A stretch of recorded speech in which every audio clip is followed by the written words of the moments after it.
So in China, so seed round in China is actually larger than angel. Okay, so is this, you're talking about the thing that comes first, before angel or after angel? Seed round.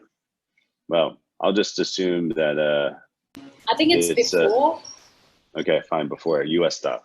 Okay, so I mean, seed round is super early stage. Like there's nothing there.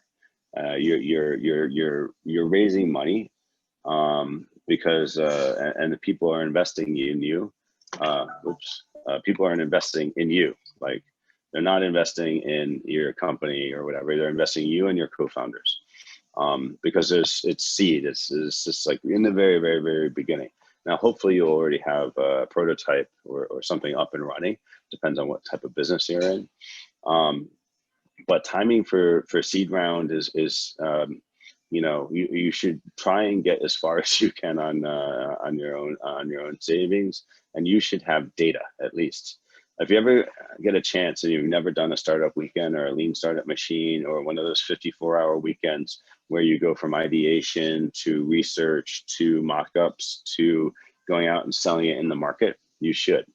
You know, I've done it. I paid for Lean Startup Machine to come to Asia. We sponsored it when I was at Synctel Innovate. And then we just invested in the founders of Lean Startup Machine. And there's also Startup Weekend, which is quite similar. So you can get a lot done in 54 hours, right? Especially when you have time pressure. So at the very least, you should have data. And if the data is telling you enough to give you confidence that you and your co-founders are going to dedicate your lives, your savings, the lack of exercise, sleep, and personal relationships with friends, spouses, families, partners, whatever, then okay, fine. Then it's probably okay to go out and raise the seed. But let the data tell you. A lot of people who are entrepreneurs, and I did 2 startups, they get like really tied up on like, they get insomnia. Like, should I do this? Or should I do that? Or, is this the right move? And one thing I wouldn't say make startup relaxing. But if you make a list of all those things and as efficiently as possible, try them out and get data around them. The uncertainties will still be there, but they should be fewer, and your insomnia should go away. The other thing I use for insomnia is David just clarified that he was also asking about how about seed after angel. So is that the same kind of flow? No, it's a larger money. Okay. So seed after angel is so usually it's depends on which market you're in, but it's in Asia, Southeast Asia, it might be like 500K. In the US, it might be 1 to 2 million. And so for seed, you should have something out in the market. It could be beta, it could be limited release. It could be pilots, hopefully paid pilots if you're doing B2B. There should be something out there proven. And so, I mean, a lot of our companies, we help them go raise seed. We help them, it depends on how you sell, but for us, seed is like 1 to 3 million.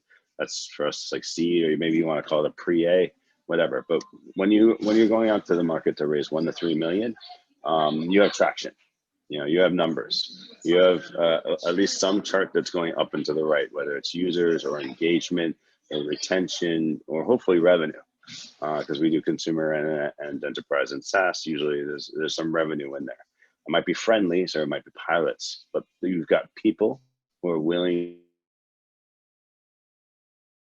is that you're doing, and so it's a lot of I say in the US, it's a lot more expensive to start up. Like, people require much higher salaries because the standard of the cost of living, is oftentimes quite a lot higher. And so people, a lot of people like get mortgages because it's a lot easier to get a mortgage in the US than a lot of countries in the world. So they have a higher cash burn. And the Bay Area, I think the poverty rate is $130,000 a year. So you have the seed is a bit bigger. But whether it's a 500 or 800K seed in Southeast Asia, or a $1.5, $2 million seed in the Bay Area, there should be something definitely there. I mean, if our company, yeah. Yeah, so I guess it's basically more about having the traction and your data or beta version going